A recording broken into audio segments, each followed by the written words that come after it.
روزانہ ہر 3 گھنٹے بعد عمرہ پرمٹ کے حصول کی سہولت فراہم کی جا رہی ہے۔ ویڈیو کی تفصیل میں آگے بڑھنے سے پہلے چینل کو سبسکرائب کر کے بیل آئیکن کو پریس کر دیں۔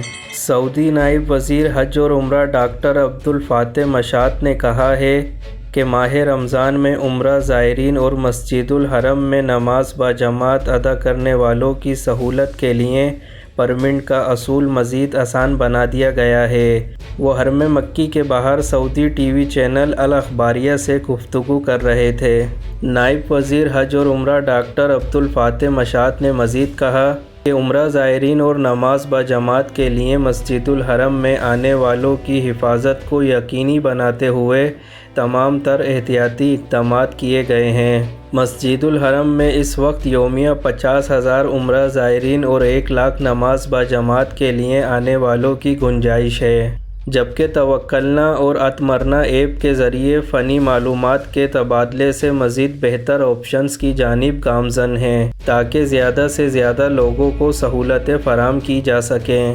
نائب وزیر حج اور عمرہ نے مزید کہا کہ عمرہ پرمٹ کے حصول کے مراحل کو مزید آسان بنایا گیا ہے، جو یومیہ اور ہفتہ وار بنیاد پر فراہم کیے جاتے ہیں۔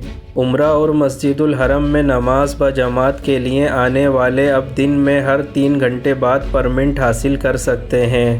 جو بھی عمرہ یا نماز کے لیے آنا چاہے وہ ہر 3 گھنٹے بعد یعنی 12 بجے کے بعد 3 بجے اور 6 بجے عمرہ پرمٹ حاصل کرنے کی سہولت فراہم کی گئی ہے۔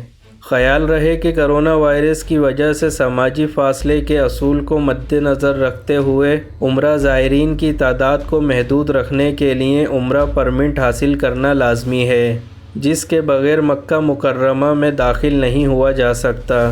عمرہ پرمٹ حاصل کرنے کے لیے وزارت حج اور عمرہ کی اتمرنا اور وزارت صحت کی توکلنا پر یہ سہولت فراہم کی جاتی ہے۔ پرمٹ مفت جاری کیا جاتا ہے، اس کی کوئی فیس نہیں ہوتی۔